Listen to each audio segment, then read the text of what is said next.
আসসালামু আলাইকুম। আমি আসমা সুলতানা, সহকারী শিক্ষক, KPP school and college. KPP school and কলেজের অনলাইন ক্লাসে সকল শিক্ষার্থীদেরকে স্বাগত জানাচ্ছি। শিক্ষার্থীরা, আশা করি সবাই ভালো আছো। আলহামদুলিল্লাহ, আমিও ভালো আছি। নবম ও দশম শ্রেণীর শিক্ষার্থীরা, আজকে আবার চলে এসেছি তোমাদের হিসাব বিজ্ঞান বিষয়ের উপর আলোচনা নিয়ে। আমরা আজকে হিসাব বিজ্ঞান বিষয়ের সপ্তম অধ্যায়ের খতিয়ান নিয়ে আলোচনা করব। আজকে আমাদের শেষ আলোচনা খতিয়ানের উপর। তো এখনও যারা খতিয়ানের পোস্টিং দেওয়াটা ভালো করে বুঝো না, তারা ঝট করে খাতা কলম নিয়ে বসে পড়ো এবং ভালো করে খেয়াল করো ক্লাসটি। তো আজকে আমরা বোর্ড বইয়ের সৃজনশীল প্রশ্নের 3 নাম্বারটা নিয়ে আলোচনা করব। সৃজনশীল প্রশ্নের 3 নং প্রশ্নটা করাচ্ছি। তো ওখানে হচ্ছে গিয়ে প্রশ্নটা এরকম যে মামুন এন্টারপ্রাইজের হিসাব বই হতে নিম্নের হিসাবটি সংগৃহীত। নগদান হিসাবের কোড নং। এখানে যে একটা ছকটা না আছে, এটা হচ্ছে গিয়ে নগদান হিসাবের খতিয়ানে একটা ছক দেওয়া আছে, অর্থাৎ নগদান হিসাবটা দেওয়া আছে। শুধুমাত্র এখানে ব্যালেন্স নির্ণয় করা হয়নি। এখানে জানুয়ারির 1 তারিখে ব্যালেন্স বিডি দেখিয়েছে হচ্ছে গিয়ে 20,000 টাকা। এরপর আছে হচ্ছে কি জানুয়ারি 2 তারিখ ব্যাংক হিসাব, যেটা হচ্ছে কি ক্রেডিট সাইডে। এটা হচ্ছে কিন্তু তোমাদের টি ছকের আলোকে এই ছকটা করা। এটা কিন্তু চলমান জের ছক না, এটা হচ্ছে গিয়ে টি ছক। জানুয়ারি 2 ব্যাংক হিসাব হচ্ছে 22,000 টাকা। জানুয়ারি 15 বেতন হিসাব হচ্ছে 3,000 টাকা। জানুয়ারি 17 সেটা হচ্ছে ডেবিট দিকে, সেটা বিক্রয় হিসাব 17,000 টাকা। ঠিক তারপরেই হচ্ছে গিয়ে জানুয়ারি 20 ক্রেডিট সাইডে উত্তোলন হিসাব 1,000 টাকা। এখানে কনংয়ের প্রশ্ন হচ্ছে গিয়ে মামুন এন্টারপ্রাইজের উপযুক্ত নগদান হিসাবের উদ্ধৃত নির্ণয় করো। আমাদের এখানে যেহেতু উদ্ধৃতটা বের করা নাই, অনেক সময় কিন্তু প্রশ্নগুলো এরকমও থাকতে পারে যে লেনদেন উল্লেখ না করেই তোমাকে এরকম তোমাদের খতিয়ানের একটা হিসাব তুলে ধরা হলো, সেখান থেকেই আমাকে অ্যান্সার করতে হবে। তো ঠিক যেভাবে আমরা পোস্টিং দিয়েছিলাম, ঠিক যেভাবে আমরা পোস্টিংয়ে কেন দিয়েছিলাম, জাবেদা থেকে কিভাবে পোস্টিংগুলো দিতে হয় খতিয়ানে, তার আলোকেই কিন্তু আমরা এই অঙ্কগুলো করব, এই অঙ্কের সমাধানগুলো করে থাকবো। খেয়াল করো যে প্রথমেই এসেছে নগদান হিসাবে উদ্ধৃত নির্ণয় করতে, পুরোটা ছকিয়ে আমি কিন্তু সেমভাবে কিন্তু তুলব। খেয়াল করো নিচের সমাধানে মামুন এন্টারপ্রাইজের নগদান হিসাব, ডেবিট সাইড ক্রেডিট সাইড। ঠিক প্রশ্ন যেরকম দেওয়া ছিল ব্যালেন্স পিডি বিক্রয় হিসাব ডেবিট দিকে, আর ক্রেডিট দিকে হচ্ছে কি ব্যাংক হিসাব, বেতন হিসাব, উত্তোলন হিসাব ছিল। আমাদের নির্ণয় করতে বলা হয়েছে নগদান হিসাবের উদ্ধৃত। তাহলে ডেবিট দিকের যোগফল ছিল হচ্ছে গিয়ে 37,000 টাকা, ক্রেডিট দিকের উদ্ধৃত হচ্ছে গিয়ে যেটা 22,000, 3,000 আর 1,000 হচ্ছে গিয়ে 25,000 টাকা। এই 37,000 টাকা থেকে 25,000 টাকা বাদ দিলে আমাদের ব্যালেন্স সিডি অর্থাৎ উদ্ধৃত আসে হচ্ছে গিয়ে 11,000 টাকা। এই 11,000 টাকা ক্রেডিট দিকের ঘাটতি, এই ঘাটতিটাকে আমরা ব্যালেন্স সিডি বলে থাকি। আর ব্যালেন্স সিডি সবসময় হচ্ছে গিয়ে যে মাসে আমরা অঙ্কটা করে থাকি সেই মাসের সর্বশেষ তারিখ, অর্থাৎ জানুয়ারি মাসের সর্বশেষ তারিখ হচ্ছে কি 31শে জানুয়ারি মাস। তাই 31 তারিখ দিয়ে আমরা ব্যালেন্স সিডি এখানে শো করেছি। এরপর 11,000 টাকা পরবর্তী মাসে ব্যালেন্স বিডি আমরা দেখিয়েছি 11,000 টাকা, অর্থাৎ নগদান হিসাবে ডেবিট উদ্ধৃত এসেছে হচ্ছে গিয়ে 11,000 টাকা। এরপর চলে যায় খ নাম্বার কোয়েশ্চেনে। উপযুক্ত হিসাবের ভিত্তিতে মামুন এন্টারপ্রাইজের 2017 সালের জানুয়ারি মাসের জাবেদা দাখিলা প্রদান করো। জাবেদা দাখিলা প্রদান করতে বলেছে আমাদেরকে। এই যে প্রশ্নের মধ্যে যে খতিয়ানের হিসাবটা আছে, খতিয়ান হিসাবটা আছে, তার আলোকে কিন্তু আমাকে জাবেদা করতে হবে। আমরা জানি যে জাবেদা করার সময় আমাদের লেনদেন দেওয়া থাকে, লেনদেন থেকে আমরা জাবেদা করে থাকি, কিন্তু আমাদের এখন জিনিসটা হচ্ছে গিয়ে একটু বিপরীত। আমরা যেমন লেনদেন থেকে জাবেদা থেকে খতিয়ানে পোস্টিং দিতাম, ঠিক এখন ঠিক উল্টো দিকে যাবে, খতিয়ান থেকে আমরা জাবেদায় যাব।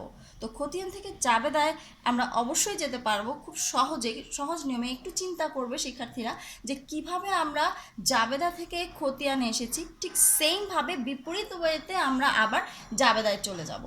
খেয়াল করো, প্রথমে আছে হচ্ছে গিয়ে 2 তারিখের আমরা ব্যালেন্স বিডি এটার কোনো জাবেদা নির্দেশ করবে না, তাই আমরা এর পরবর্তী তারিখ হচ্ছে গিয়ে জানুয়ারি 2 তারিখে হচ্ছে গিয়ে এখানে আছে হচ্ছে ক্রেডিট সাইডে ব্যাংক হিসাব।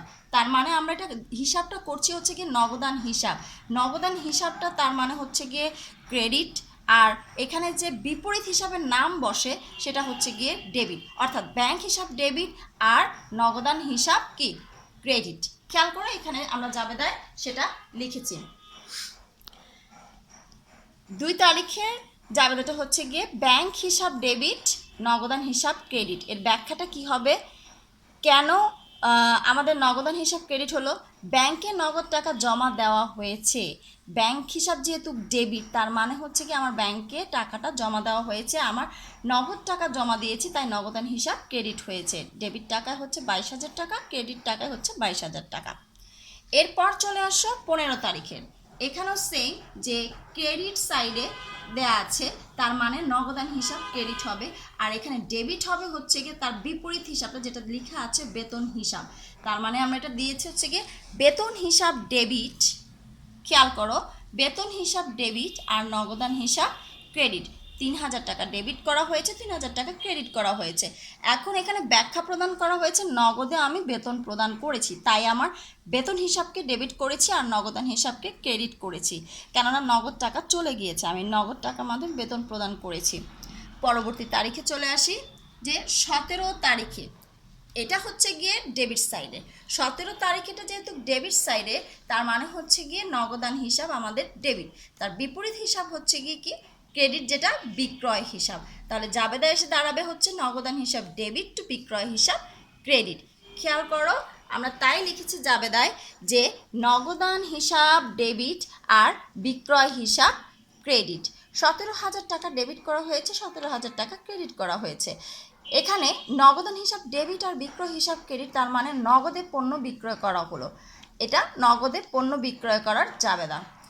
এবং সর্বশেষ লেনদেন যেটা আছে সেটা হচ্ছে গিয়ে ক্রেডিট সাইডে লেখা আছে যে জানুয়ারির 20 তারিখ উত্তোলন হিসাব হচ্ছে কি 1,000 টাকা। তার মানে নগদান হিসাব ক্রেডিট আর হচ্ছে উত্তোলন হিসাব ডেবিট। সেইমভাবে লিখেছি, দেখো যে উত্তোলন হিসাবকে ডেবিট করা হয়েছে, নগদান হিসাবকে ক্রেডিট করা হয়েছে। উত্তোলন হিসাব ডেবিট 1,000 টাকা আর নগদান হিসাব ক্রেডিট 1,000 টাকা। এখানে উত্তোলন হিসাব ডেবিট কেন, যে মালিক কর্তৃক আমরা নগদে উত্তোলন করেছি। কোত্থেকে উত্তোলন করেছি আমাদের মনে মনে ধরে নিতে হবে, এটা আমরা ব্যবসা প্রতিষ্ঠান থেকে উত্তোলন করেছি, যেহেতু এখানে কোনো কিছু প্রশ্নে বলে দেওয়া নাই, আমাদের একদম সরাসরি খতিয়ান থেকে আমরা জাবেদা করছি। তো সেখানে এটাই শুধু নির্দেশ করে যে উত্তোলন হিসাব ডেবিট আর নগদান হিসাব ক্রেডিটের মাধ্যমে আমরা বুঝতে পারি যে মালিক তার ব্যবসায় থেকে নগদ টাকা উত্তোলন করেছে। মালিক তার ব্যবসায় থেকে যদি নগদ টাকা উত্তোলন করে সেক্ষেত্রে সেটার ব্যাখ্যা হবে হচ্ছে গিয়ে মালিক কর্তৃক নগদ উত্তোলন, মালিক কর্তৃক নগদ উত্তোলন করা হলো বা মালিক কর্তৃক নগদ উত্তোলন, মানে মালিক তার ব্যবসা প্রতিষ্ঠান থেকে নগদ টাকা উত্তোলন করেছে। এখানে জাবেদার টোটাল যোগফলটা দেখিয়ে দেওয়া হয়েছে, মোট হচ্ছে গিয়ে 43,000 টাকা, ডেবিট দিকে এবং ক্রেডিট দিকে 43,000 টাকা, জাবেদার যোগফল এসেছে 43,000 টাকা। এরপর পরবর্তী প্রশ্নে চলে যাচ্ছি। গ নাম্বারে লেখা আছে চলমান জের ছক অনুসরণপূর্বক বিক্রয় হিসাব, ব্যাংক হিসাব, বেতন হিসাব ও উত্তোলন হিসাব প্রস্তুত করো। তার মানে হচ্ছে গিয়ে আমরা চলমান জের ছক অনুসরণ করে, আমরা কিন্তু এর আগে টি ছকও করেছি এবং চলমান জের ছকও করেছি, সুতরাং আমরা কিন্তু এটা পারবো যে চলমান জের ছক অনুসরণ পূর্বক বিক্রয় হিসাব, ব্যাংক হিসাব, বেতন হিসাব, উত্তোলন হিসাব, এই 4টা হিসাব প্রস্তুত করতে বলা হয়েছে। এই 4টা হিসাব আমরা প্রস্তুত করব কোন ছকের আলোকে, চলমান জের ছকের আলোকে। আমাদের প্রথম যে ছকটা ছিল সেটা কিন্তু টি ছক ছিল, যেটা কিনা আমাদের ক নাম্বারে নগদান হিসাব যেটা ছিল সেটা হচ্ছে কি টি ছক ছিল। খেয়াল করো, টি ছকের বৈশিষ্ট্য হচ্ছে গিয়ে টি এর মতো আকৃতি, ডেবিট দিকে ঘর থাকবে 4টি, ক্রেডিট দিকে ঘর থাকবে 4টি, আর এই টোটাল হচ্ছে গিয়ে 8টি, আর চলমান জের ছকে একটি ঘর কম থাকবে হচ্ছে গিয়ে 7টি। চলো আমরা এখন চলমান জের ছকে চলে যাব। শিক্ষার্থীরা, গ নং কোয়েশ্চেনের প্রশ্ন ছিল যে আমাদের চলমান জের ছকে খতিয়ানগুলো করতে হবে। তো আমরা মামুন এন্টারপ্রাইজের সাধারণ খতিয়ান চলমান জের ছকের আলোকে করছি। কোন কোন হিসাবগুলো করতে বলা হয়েছে? বিক্রয় হিসাব, ব্যাংক হিসাব, বেতন হিসাব এবং উত্তোলন হিসাব। তো আমরা 4টি ঘর সমান করে কেটে নিলাম। একে নিয়ে তারপরে হচ্ছে গিয়ে প্রথমেই বিক্রয় হিসাব আমাদের দেখতে হবে যে বিক্রয় হিসাব কোন তারিখে দেওয়া ছিল। জাবেদা খেয়াল করলেই কিন্তু আমরা বুঝতে পারি। একটু জাবেদার দিকে চলে আসি। খ নাম্বারে যেটা করা হয়েছিল, বিক্রয় হিসাব 17 তারিখে লেনদেনে আমাদের বিক্রয় হয়েছিল, নগদে পণ্য বিক্রয় করা হয়েছিল। এখানে বিক্রয় হিসাব ক্রেডিট করা হয়েছিল। তো বিক্রয় হিসাব ক্রেডিট 17,000 টাকা, তার বিপরীত হিসাব হচ্ছে গিয়ে নগদান হিসাব। তার মানে আমরা 17 তারিখ লিখবো হচ্ছে গিয়ে নগদান হিসাব বিবরণের ঘরে, এবং এটা ক্রেডিট ছিল বলে, বিক্রয় হিসাবটা ক্রেডিট ছিল বলে ক্রেডিট দিকে টাকা বসালাম 17,000 টাকা, এবং ক্রেডিট জের বা উদ্ধৃত হচ্ছে গিয়ে 17,000 টাকা। ক্রেডিট জের বা উদ্ধৃত হচ্ছে কি 17,000 টাকা। এরপরে চলে আসি ব্যাংক হিসাব। যেহেতু আমাদের অন্য কোনো আর বিক্রয় হিসাব নাই, তাই আমাদের এই একটা লেনদেনের পোস্টিংয়ে আমরা এখানে দিলাম। এর পরবর্তীতে হচ্ছে কি ব্যাংক হিসাব। ব্যাংক হিসাব কোথায় আছে দেখো কত তারিখে, প্রথমে আছে 2 তারিখে, অন্য কোনো তারিখে আর নেই। সো একটি লেনদেনই আছে 2 তারিখ, জানুয়ারি 2 তারিখ ব্যাংকে নগদ টাকা জমা দেওয়া হলো। ব্যাংক হিসাব ডেবিট টু নগদান হিসাব ক্রেডিট। ব্যাংক হিসাব যেহেতু ডেবিট, কত টাকা? 22,000 টাকা। তো বিপরীত হিসাব হচ্ছে গিয়ে নগদান হিসাব। নগদান হিসাব লিখে নিয়ে আমি ব্যাংক হিসাব যেহেতু ডেবিট ছিল, তাই ডেবিট দিকে 22,000 টাকা বসিয়েছি এবং ডেবিট উদ্ধৃতর দিকে 22,000 টাকা বসিয়েছি। এবং এই অঙ্কে অন্য কোনো আর ব্যাংক জনিত কোনো লেনদেন নেই বলে আর কোনো লেনদেনের পোস্টিং এখানে হচ্ছে না। শুধুমাত্র একটি লেনদেনের পোস্টিং হচ্ছে, সেটা হচ্ছে নগদান হিসাব লিখে ডেবিট টাকার দিকে 22,000 এবং ডেবিট উদ্ধৃতের দিকে 22,000 আমরা বসিয়েছি। এরপর চলে আসে বেতন হিসাব। বেতন হিসাবও সেম, আমরা জানি যে একটি লেনদেনে শুধু বেতন হিসাব আছে 15 তারিখের, জানুয়ারি 15 তারিখের লেনদেনটা আমরা খেয়াল করলে দেখতে পাই যে বেতন হিসাব ডেবিট এবং নগদান হিসাব ক্রেডিট। নগদে বেতন প্রদান যে করা হয়েছিল সেখানে 3,000 টাকা ডেবিট এবং 3,000 টাকা ক্রেডিট করা হয়েছিল জাবেদায়। তো আমরা দেখছি যে বেতন হিসাব যখন আমরা করব, তার বিপরীত হিসাবটা হচ্ছে কি নগদান হিসাব।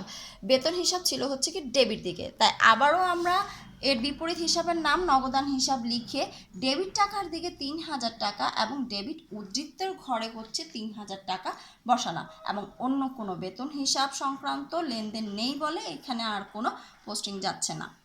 এরপরে চলে আসি উত্তোলন হিসাব। উত্তোলন হিসাবও কিন্তু এই অঙ্কের ক্ষেত্রে একটি লেনদেনই আছে। চলো দেখা যাক। জাবেদার ঘরে 20 তারিখের লেনদেনে উত্তোলন আছে। উত্তোলন হিসাব ডেবিট টু নগদান হিসাব ক্রেডিট। উত্তোলন হিসাব ডেবিট 1,000 টাকা, নগদান হিসাব ক্রেডিট 1,000 টাকা। মালিক কর্তৃক যে নগদে উত্তোলন করা হয়েছিল। তো পোস্টিংয়ে আমাদের যাবে ঠিক তার বিপরীত হিসাবের নাম নগদান হিসাব। নগদান হিসাব লিখেই আমরা ডেবিট, যেহেতু উত্তোলন হিসাব ছিল ডেবিট, তাই 1,000 টাকা ডেবিট টাকা বসালাম এবং ঠিক তার হচ্ছে গিয়ে ডেবিট উদ্ধৃত বসালাম 1,000 টাকা। এই হলো আমার 4টি হিসাব, খতিয়ানের হিসাব চলমান জের ছকের আলোকে, বিক্রয় হিসাব, ব্যাংক হিসাব, বেতন হিসাব এবং উত্তোলন হিসাব। শিক্ষার্থীরা খেয়াল করো যে আমাদের জাবেদা যদি খ নাম্বারে করা হয়ে থাকে, তাহলে কিন্তু খুব সহজে আমরা জাবেদা দেখে কিন্তু খতিয়ানের পোস্টিংটা করতে পারি। তাই তখন আর আমাদের রাফ করে নিতে হবে না। তোমরা চাইলে কিন্তু যখন যে অঙ্কে এরকম জাবেদা নেই, কিন্তু তোমরা রাফ করে নিতে পারো। জাবেদা করে নিয়ে তারপর খতিয়ানটা আমরা করে নিতে পারি, তাহলে কিন্তু খুব সহজ হয় খতিয়ানের পোস্টিং দেওয়াটা। তো শিক্ষার্থীরা, আজকে কিন্তু আমাদের খতিয়ানের উপর সর্বশেষ ক্লাসটা। তো সেক্ষেত্রে যারা যারা বোঝো নাই, তারা আশা করি আজকে ক্লাসে অবশ্যই বুঝে নিয়েছো, এবং এই অনুশীলনীর 1, 2, 3, 4 চারটা যে সৃজনশীল প্রশ্ন আছে, এই সৃজনশীল প্রশ্নের সমাধানগুলো করবে। অবশ্যই আমাদের বোর্ড বই কিন্তু উদাহরণ আছে, ওই উদাহরণগুলো করে একবার, তারপর কিন্তু এগুলো যদি করা আরও ইজি হয়ে যাবে। তো আমরা কিন্তু এই 4টি অঙ্কই কিন্তু এই ক্লাসগুলোতে দেখিয়েছি। তো আজকে যেটা দেখিয়েছি যে লেনদেন না রেখে, যেমন লেনদেন বা কোনো ঘটনা উল্লেখ না করে শুধুমাত্র একটা খতিয়ানের হিসাব দেখিয়ে, খতিয়ানের যে কোনো একটি হিসাব দেখিয়ে তারপর হচ্ছে গিয়ে তাকে কেন্দ্র করে আমাদের এই উদ্দীপকের সমাধানগুলো করতে হয়েছে, এই প্রশ্নের সমাধানগুলো করতে হয়েছে। তো ক নাম্বার, খ নাম্বার, গ নাম্বার আমরা টি ছকও করেছি, আমরা চলমান জের ছকও করেছি, আমরা সহকারী খতিয়ানও করেছি। তো আশা করি শিক্ষার্থীরা সবাই ভালোভাবে আমাদের খতিয়ান চ্যাপ্টারটা বুঝে নিয়েছো। শিক্ষার্থীরা, আশা করি সবাই খতিয়ান সম্পর্কে ভালো একটা ধারণা নিয়েছো এবং ভালোভাবেই এই অঙ্কটা সমাধান করতে পারবে আশা রাখি। তো আজকে আমরা খতিয়ান অধ্যায়টা এখানে শেষ করছি, আর পরবর্তী নতুন অধ্যায় নিয়ে শীঘ্রই তোমাদের সাথে দেখা করব। আর সেই পর্যন্তই তোমরা ভালো থাকো, সুস্থ থাকো। খোদা হাফেজ।